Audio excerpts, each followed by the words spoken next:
오늘 제가 신방을 갔는데요. 신방을 이제 교구가 바뀌고 처음 뵀어요. 그래서 감격스럽게도 신방을 했는데 저를 못 알아봤습니다. 작년에 개업하면서 신방 왔던 그분인 줄 알고, 아이고 목사님 알죠? 죄송한데 저 처음 뵈는 것 같은데. 마스크를 딱 내리니까 깜짝 놀라면서 아이고 처음 뵙습니다 그러면서 우리의 현실인 것 같습니다. 마스크를 쓰고 있어서 얼굴을 위에만, 코 위에만 보고 똑같은 사람인 줄 알고 당연히 그분인 줄 알고 했는데 마스크를 내리니까 전혀 다른 모습에 그분도 놀라고 저도 놀라고 다 놀랐습니다. 우리가 지금 사순절기를 보내고 있습니다. 혹시 사순절기가 언제 시작된지 아세요? 예. 3월 2일부터 시작해서 지금 우리가 사순절기를 보냅니다. 오늘이 3월 23일이죠. 예.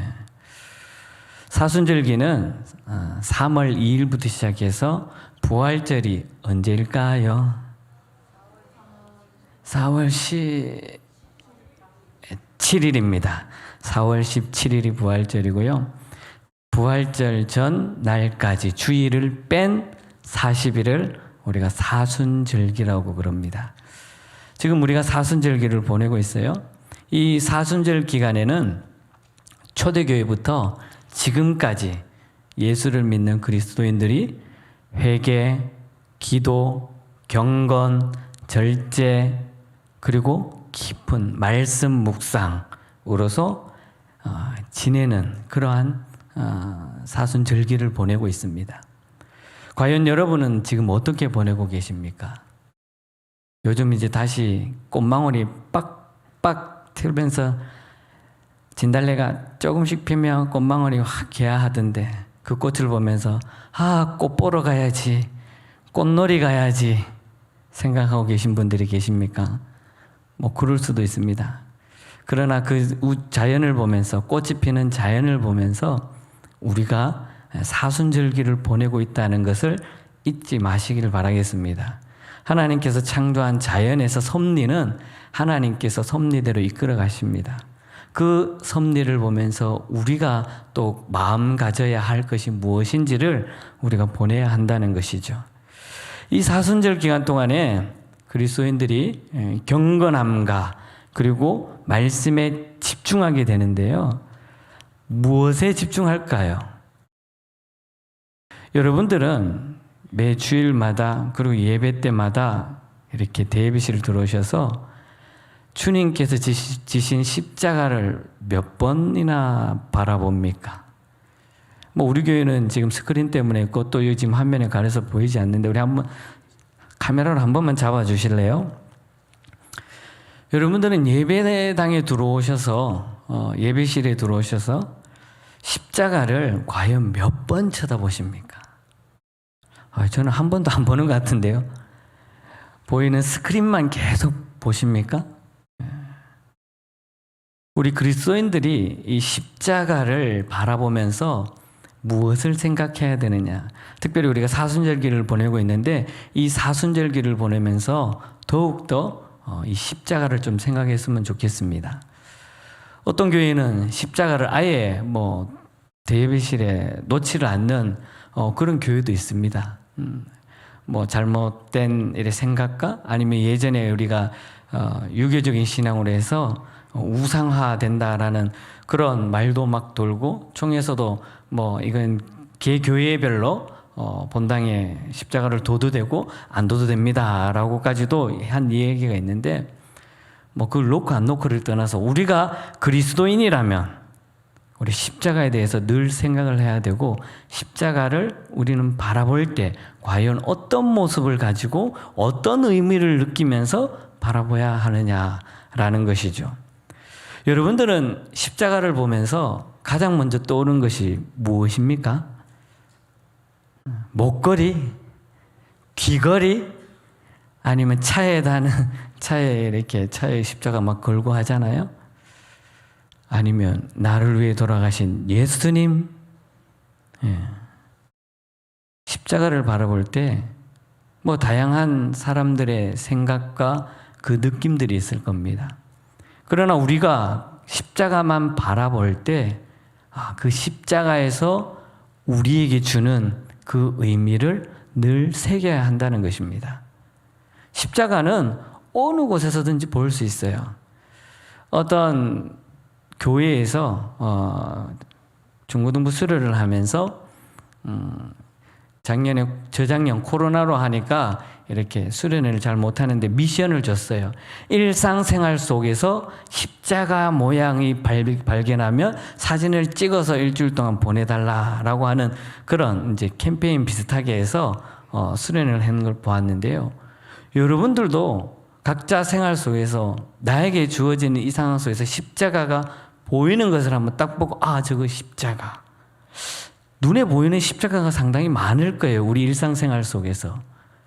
그럴 때마다 어떤 마음이 드는지를 우리는 생각해 보아야 한다는 것입니다. 지금 찬양대원들도 다 가운 앞에 딱 보면은 뭐가 있어요? 십자가가 있어요.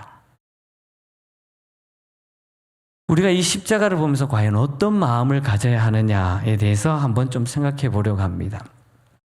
첫 번째로 그렇다면 십자가란 무엇인가에 대해서 한번 생각해 보겠습니다. 여러분, 십자가가 무엇입니까?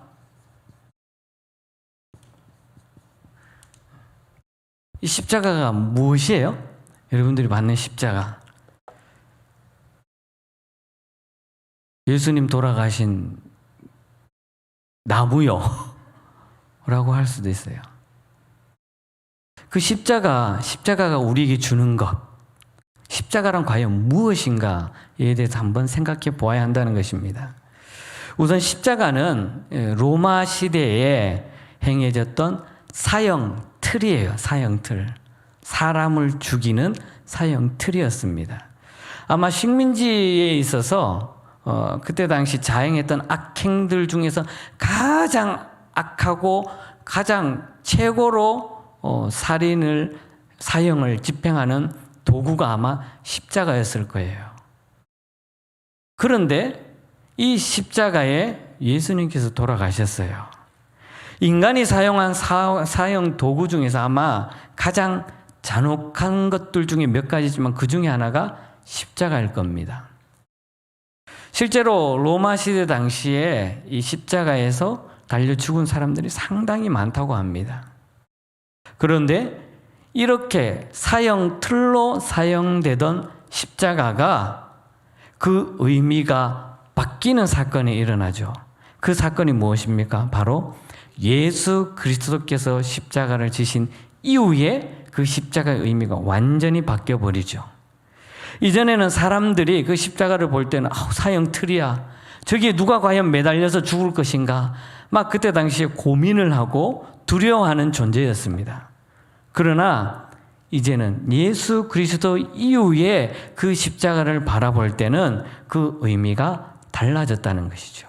이전에는 사형 틀이었다면 예수 그리스도 이후에는 어떤 의미를 가지고 있냐면 바로 구원의 상징이라는 거죠. 이 십자가가 바로 뭐냐면 구원의 상징입니다.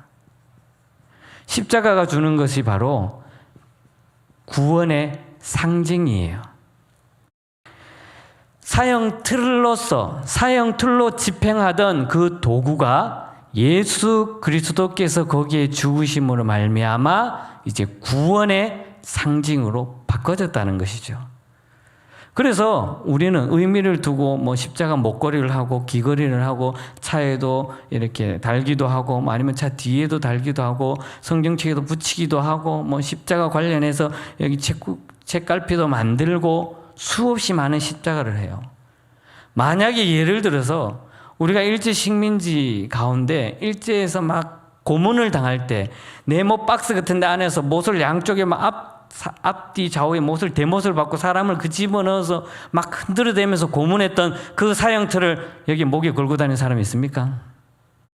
아니면 그것이 의미를 가지고 기념하면서 탁 놓고 저거는 우리 신앙의 선배들뿐만 아니라 역대 우리 일제시대 때 그렇게 고통받으면서 독립운동하면서 죽음 못했던 그런 사람들 의미를 가지고 기념하면서 이렇게 두고 보고 하는 사람들이 있습니까?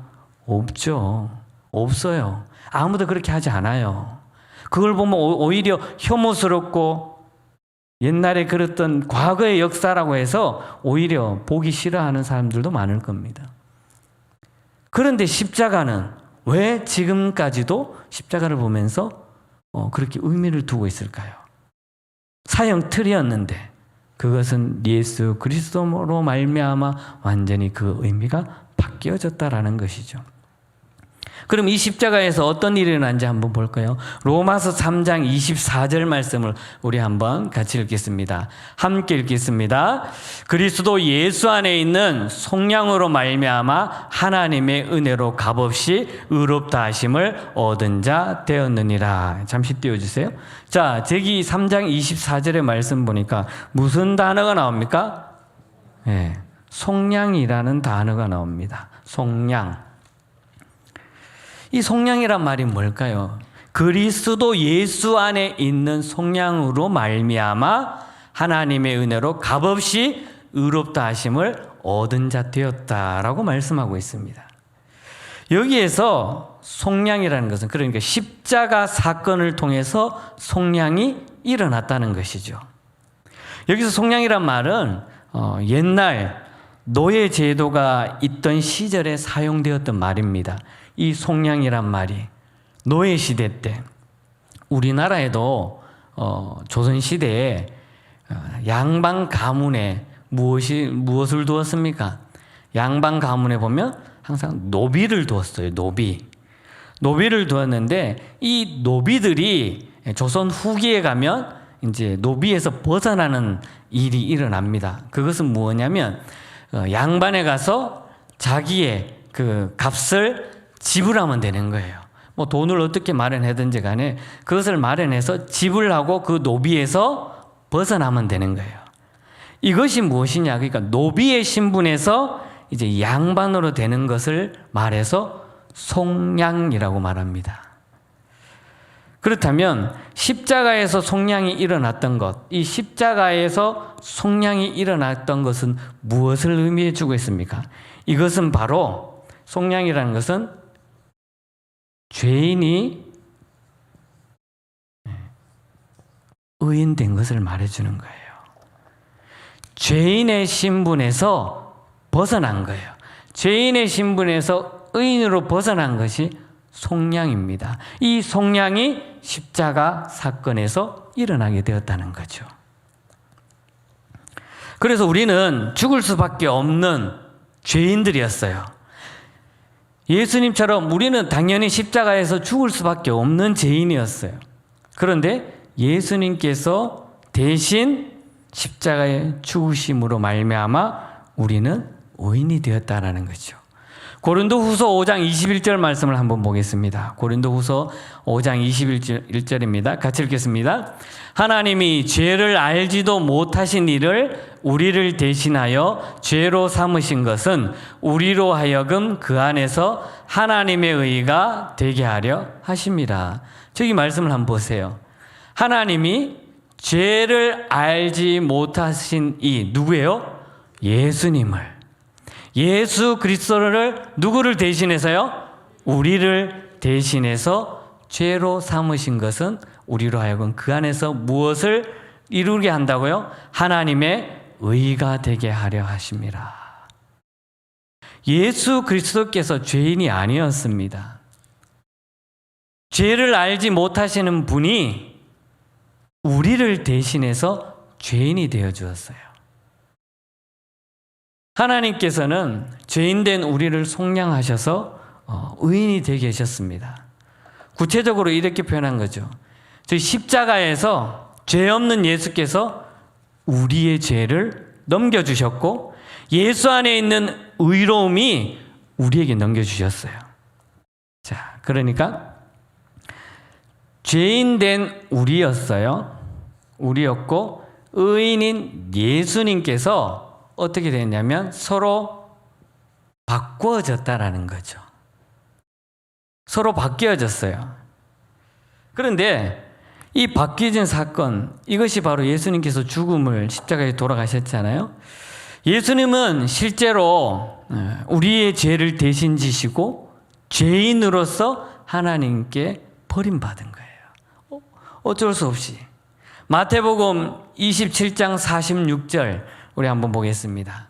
마태복음 27장 46절 같이 읽겠습니다. 엘리 엘리 라마 사박다니 나의 하나님 나의 하나님 어찌하여 나를 버리셨나이까. 어떻게 보면 예수님께서 절규하는 모습이죠. 이 모습이에요. 의인된 예수님께서 죄인된 우리와 서로 바뀌어진 거예요. 이 모습을 보면서 초대교회 사람들은 이 모습에 대해서 어떻게 표현했냐면 이렇게 표현했어요. 이 모습에서 서로 바뀌어지는 이 모습을 어떻게 표현했냐면 위대한 교환이라고 표현을 했어요. 그때 당시에.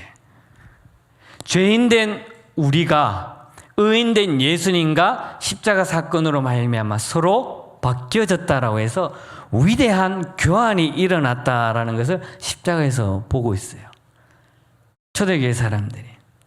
우리의 죄와 예수님의 의가 서로 교환되었다는 거죠. 그래서 종교개혁자 마틴 루터는 이 표현을 보면서 이 표현에 대해서 어떻게 자기는 했냐면 갈라디아서 강해에서 이렇게 표현을 했습니다. 한번 띄워주세요. 한번 읽어볼까요? 갈라디아서 강해에 루터는 이렇게 말했어요. 우리와의 이 즐거운 교환으로 그분은 우리의 죄된 인격을 자신에게 입히시고 자신의 무죄하고 승리하시는 품격을 우리에게 허락하시었다. 이것을 입고 단장한 우리는 율법의 저주에서 해방되었다. 그래서 루터는 어떻게 했냐면 위대한 교훈을 즐거운 교환이라고 이렇게 표현을 했습니다. 위대한 교환을 즐거운 교환이라고. 죄인된 우리가 의인된 예수님과 서로 바뀌어졌다라고 하면서 이렇게 표현을 하고 있습니다. 십자가는 이렇게 위대한 교환의 의미가 담겨져 있고요. 즐거운 교환의 의미가 담겨져 있습니다. 아주 신비로운 일이 일어난 거죠. 사형틀에서 구원의 상징으로서 바뀌는 그 모습을 볼 수가 있다는 것입니다. 지금 우리에게도 십자가를 바라보면서 이러한 감동을 늘 느껴야 된다는 거죠. 위대한 교환, 즐거운 교환, 신비한 교환. 지금 이 순간에도 예수 그리스도로 말미암아 죄인된 우리가 구원받은 것에 대한 그 의미를 늘 생각해야 된다는 것입니다. 언제? 십자가를 바라볼 때마다. 이러한 것을 우리는 생각을 해야 됩니다. 이러한 모습대로 그 마음에 느껴야 된다는 것이죠. 우리의 죄를 내려놓고 주님의 의를 얻어가는 거죠. 십자가 앞에서는. 억눌린 마음을 내려놓고 참된 자유로움을 얻게 됩니다. 마음의 상처를 십자가에 내려놓고 위로를 얻고 희망을 얻고 나아갑니다. 열등감, 이 모든 것을 내려놓고 자신감을 가지고 나아갑니다. 십자가를 바라볼 때. 우리의 두려움, 좌절, 절망을 내려놓고 용기, 희망, 소망을 가지고 나아갑니다. 언제요? 십자가를 바라볼 때. 염려, 근심, 걱정, 모든 것을 십자가 앞에 내려놓고 참된 평안을 얻고 나아갑니다. 언제요? 십자가를 바라볼 때. 이런 의미가 우리 속에 넘쳐나야 됩니다. 그렇기 때문에 십자가는 단순한 의미일 수도 있습니다. 그러나 거기에 담겨져 있는 영적인 의미가 우리는 느껴야 된다는 것이죠. 우리의 삶에서도 이렇게 즐거운 교환이 우리 속에 가득 넘쳐나야 된다는 것입니다. 단순히 십자가를 볼 때 그냥 아이고 십자가 오늘 잘 꾸며놨네. 십자가의 의미가 있네. 그것으로만 그치는 것이 아니라 그 속에 담겨져 있는 이런 영적인 의미를 우리가 늘 기억하면서 신앙생활을 해야 된다는 것입니다. 그리고 우리가 십자가를 바라볼 때 또 어떤 마음을 가져야 될까요? 여러분들은 십자가를 바라볼 때 십자가란 무엇인가 라고 했을 때 거기에 대한 담겨져 있는 의미도 생각을 했습니다. 그렇다면 두 번째로는 우리가 잘 아는 거죠. 왜 예수님께서는 십자가를 지셨는가? 목사님, 이 질문은 다 아는 거 아닙니까? 내 때문에 돌아가신 거 아니에요? 특별한 만남 하신 분들은 아마 기억하실 겁니다. 특별한 만남 3주차에 보면 왜 죽으셨나에 대해서 할 때 토크의 처음 시작이 어떻게 되냐면 예수를 아주 잘 믿는 며느리가 있었어요. 이제 시어머니를 데리고 와서 이제 세례를 받는 거예요. 교육을 시켰어요. 어머님, 목사님이 질문할 때 모르는 거는 그냥 모른다고 대답하셔도 돼요. 그런데 꼭 이것만은 대답하셔야 돼요. 예수님이 누구 때문에 죽으셨어요? 그러면 내 때문에 죽었다고 꼭 얘기하셔야 돼요. 그러니까 이제 목사님이 세례문답할 때 성도님, 예수님이 누구 때문에 죽었어요? 그러니까 이 어머님이 뭐라 했을까요? 우리 며느리 때문에 죽었어요. 우리 며느리 때문에. 이렇게 얘기한 거 특별한 만남 하신 분들은 다 아실 겁니다. 자, 우리가 왜 십자가 예수님께서 십자가에 죽으시고 십자가를 지셨는가? 당연히 알죠. 우리가 나 때문에 라는 걸 알아요. 성경에는 이렇게 말씀합니다. 3장 우리 23절 말씀, 오늘 읽은 말씀인데요. 23절의 말씀 볼까요? 한번 띄워주세요. 3장 23절에는 모든 사람이 죄를 범하였음에, 3장 10절에는 읽지 않았지만 이렇게 말합니다. 의인은 없나니 하나도 없으며, 이렇게 말하고 있습니다. 이 말씀을 보게 되면 우리가 아담이 타락하고 범죄한 이후에 에덴 동산에서 쫓겨난 이후에 이 세상에 태어난 아담의 후예들은 모두 다 죄를 범했어요. 죄를 가지고 있어요. 의인으로 태어났거나 아니면 스스로 의인이 된 사람이 아무도 없다는 거죠. 물론 저도 그렇고 여러분들도 마찬가지입니다. 누구나 다. 그런데 이 말씀이 주님께서 왜 십자가에 지셨는가에 대해서 말해주고 있습니다. 이 말씀대로 모든 사람은 죄인이에요. 죄의 삭은 사망이에요. 죽음이에요. 죽음. 한 번 죽는 것은 정해진 것이고 그 이후에는 심판이 따른다고 했습니다. 모든 사람이 다 죽은 뒤에 심판을 받고 멸망당할 수밖에 없습니다. 그런데 예수님께서 이런 인간들에게 십자가를 지심으로 말미암아 무엇을 열어주었습니까? 앞에서도 말씀했듯이 구원의 상징, 구원의 길을 열어주었습니다. 예수님께서 십자가를 지심으로 말미암아 구원의 길을 열어주셨어요. 너무나 잘 아는 말씀이죠. 여러분들 너무나 잘 아는 말씀이에요. 그런데 이 문제에 대해서 자칫 오해할 수가 있어요. 당연시 될 수가 있습니다. 어떻게 보면 당연한 건데 그냥 당연한 것처럼 그냥 다 의미도 모르고 그냥 내 때문에 돌아가셨어라고 그냥 오해하기 쉽다라는 겁니다. 자, 제가 한밤중에 운전을 하고 갑니다. 가다가 신호등에 걸렸는데 적색불 빨간불이 켜졌어요. 그런데 나도 모르게 그냥 슉 가버렸어요. 아차! 가면 안 되는데 큰일 났다. 괜찮지 누구 본 사람도 없는데 아무도 없고. 그런데 그런 모습들이 한 번, 두 번, 세 번 하다 보면 어떻게 될까요? 습관이 되어버리죠. 이런 모습들은 어떻게 보면 그렇다고 그걸로 인해서 사고가 나거나 아주 큰 인사사고 일어나면 막 경찰 출동하고 그렇겠지만은 그렇지 않은 이상은 제 스스로가 마음이 뒤가 좀 땡기잖아요. 법규를 지켜야 되는데 그렇게 하지 못했기 때문에 그냥 넘어갈 수 있는 누구나도 다 하는데 내가 몇 번 했다고 이렇게 그냥 넘어갈 수 있는 거잖아요. 그런데 성경이 우리에게 가르치는 것은 이렇게 법적인 관련 이런 모습이 아니라는 거예요. 죄에 대해서는 교통법규처럼 이렇게 법적인 관계, 그런 관계가 아니라는 겁니다. 그럼 죄라는 것은 무엇입니까? 죄라는 것은, 성경이 말하고 있는 이 죄라는 것은 무엇을 말해주고 있느냐면 바로 하나님과의 관계예요. 이 죄라는 것은 하나님과의 관계예요. 나와 하나님과의 관계를 말하는 것이 죄예요, 죄. 법적인 이런 관계가, 법적인 이런 차원이 아니라는 거예요. 죄는 하나님께서 나에게 말씀하신 것을 내가 어긴 거예요. 이것이 바로 죄라는 거예요.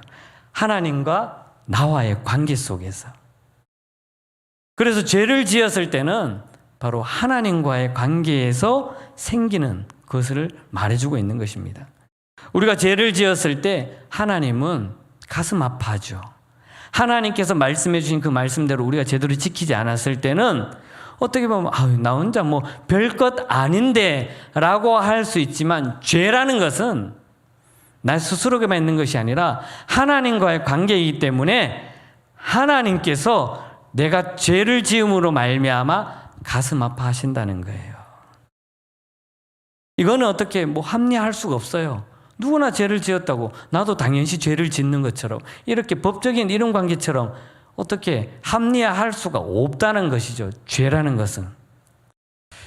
우리 사회에서 지금도 이런 말은 참 많이 합니다. 남녀 관계에서, 그리고 남녀 이렇게 공동체에서 무엇을 말해주고 있냐면, 혹시 이런 말 들어보셨어요? 성임지 감수성이란 말을 들어보셨습니까? 예? 뉴스에도 그렇고 아니면 신문에도 그렇고 인터넷 매개체에서도 이런 성인지 감수성이란 말을 참 많이 하고 있어요. 이 말은 무엇이냐면, 성범죄 사건에서 일어났을 때 피해자가 처한 그 상황과 맥락과 눈높이에서 이 사건을 바라보는 거예요.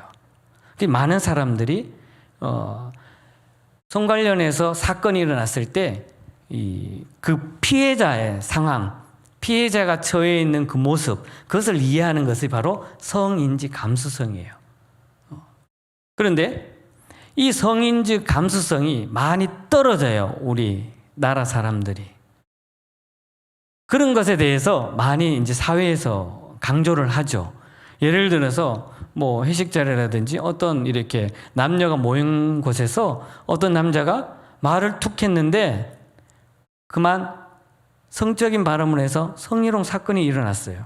이 남자 입장에서는 그냥 아무렇지 않게 이야기를 했는데, 거기 앉아있는 여성이 이 남성이 말하는 것에서 아주 성적 수치심을 느꼈어요.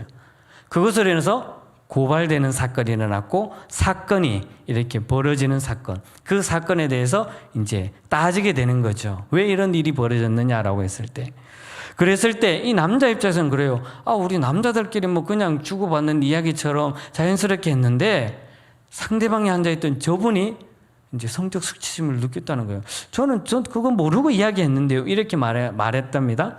그런데 재판에서는 그걸 인정하지가 않죠.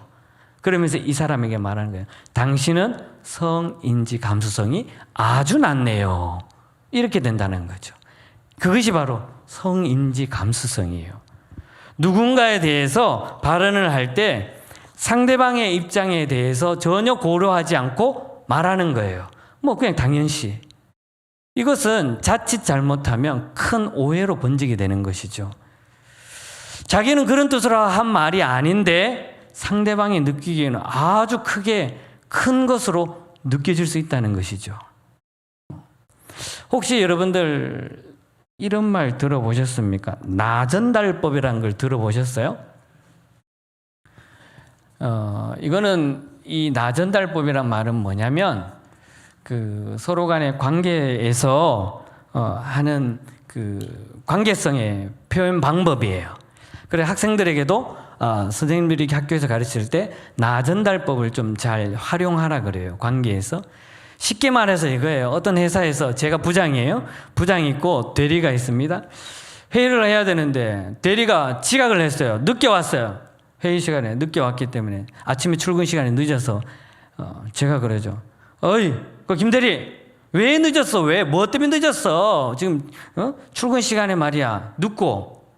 이것은 나전달법이 아니고, 이렇게 표현한 거는 너전달법이에요. 어떻게 보면 상대방을 생각하는 것 같은데 전혀 생각하지 않아요. 내 입장에서 생각한 거예요. 부장인 내 입장에서 대리에게 뭐 하다가 이제 왔어? 왜 출근 시간 늦었어? 라는 거예요. 이거는 상대방에서 더 전혀 고려하지 않고 생각하지 않고 이야기하는 거예요. 그런데 나전달법은 뭘까요? 만약에 김대리가 늦게 왔어요. 부장으로서 제가 그러죠. 김대리, 오늘 좀 늦은 것 같은데 혹시 집안에 무슨 일 있어? 아니면 오다가 무슨 사고가 났어? 길이 많이 막혔어? 아유, 김대리가 늦게 와가지고 우리 회의할 때 좀 회의를 다 못했는데 나는 좀 김대리가 걱정되는데 어떻게 된 거야? 이렇게 표현 방법을 이렇게 어떻게 합니까? 상대방의 입장에서 고려하면서 이야기하는 것이 나전달법이에요. 내가 생각하는 것에 대해서 상대방이 어떻게 하느냐, 어떻게 생각하느냐, 어떻게 받아들이느냐라는 거죠. 이와 더불어서 이런 성인지 감수성도 마찬가지예요.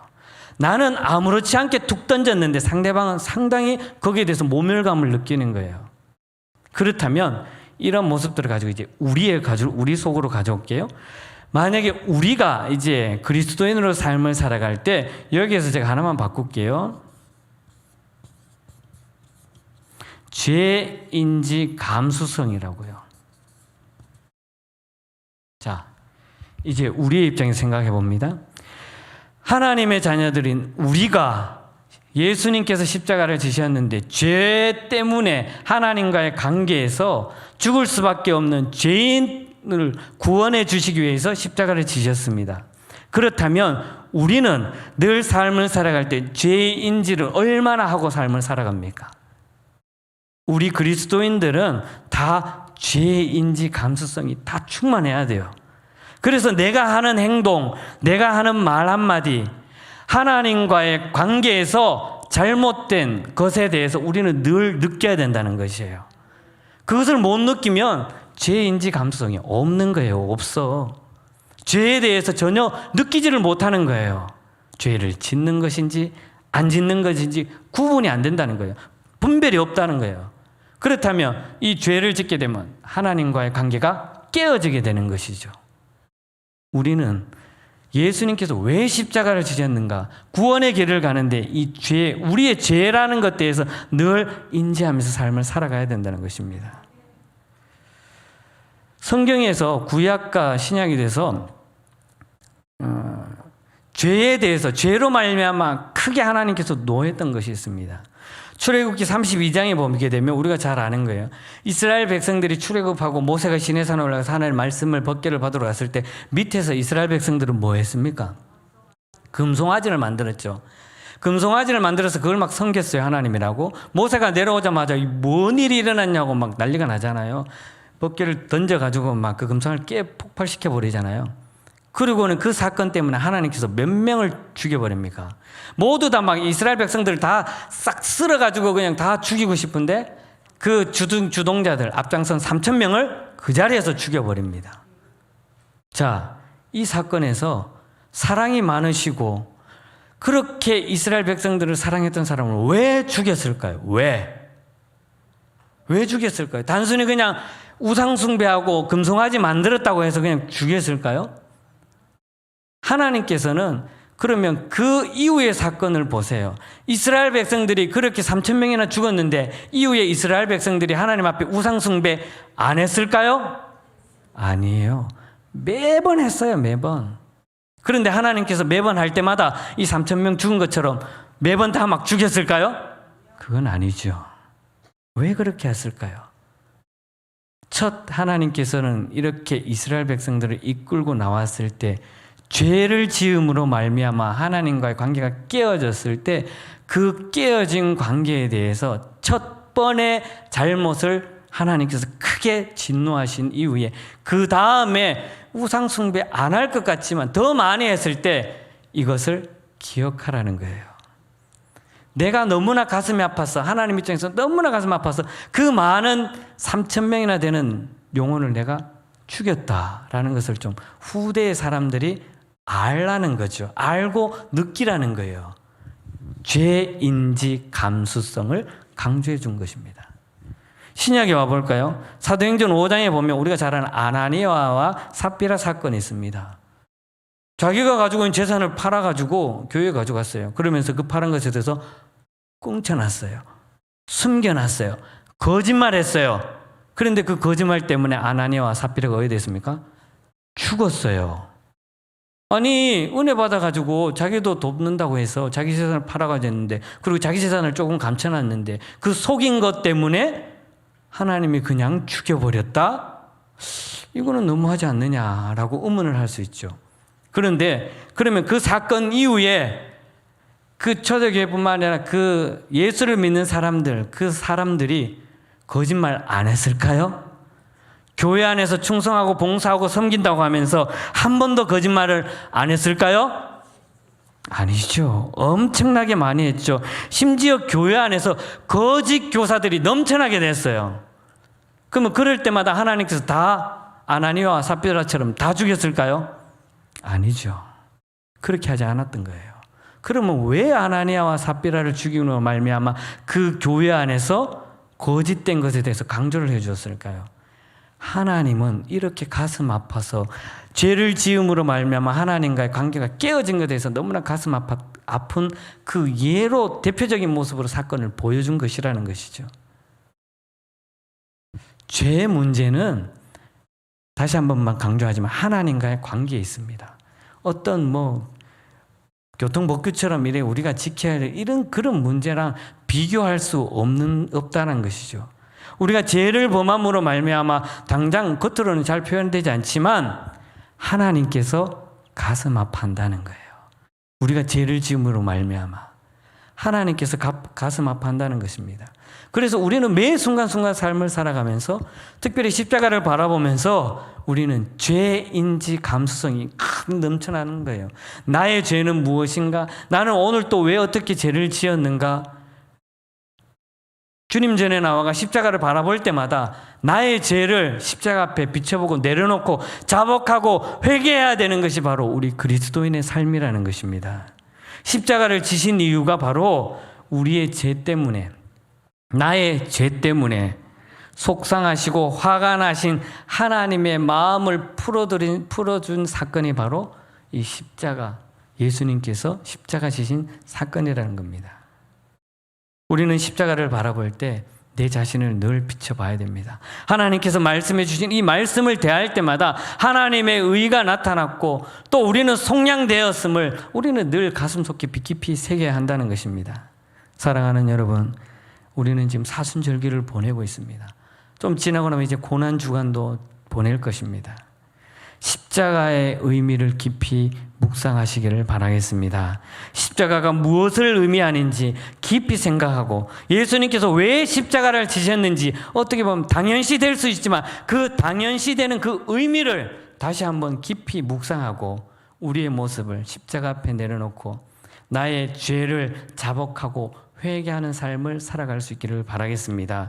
그리하여서 세상 속에서 하나님의 나라와 의를 이루어가는 우리 모두 믿음의 공동체가 될 수 있기를 주님의 이름으로 간절히 축복합니다. 은혜와 사랑이 많으신 하나님 감사합니다.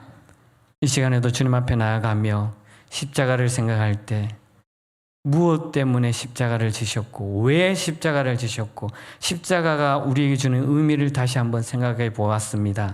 하나님, 예수 그리스도를 생각하고 말씀대로 온전히 살아가는 우리 모두가 되게 하여 주시옵소서. 예수님의 이름으로 기도드리옵나이다. 아멘.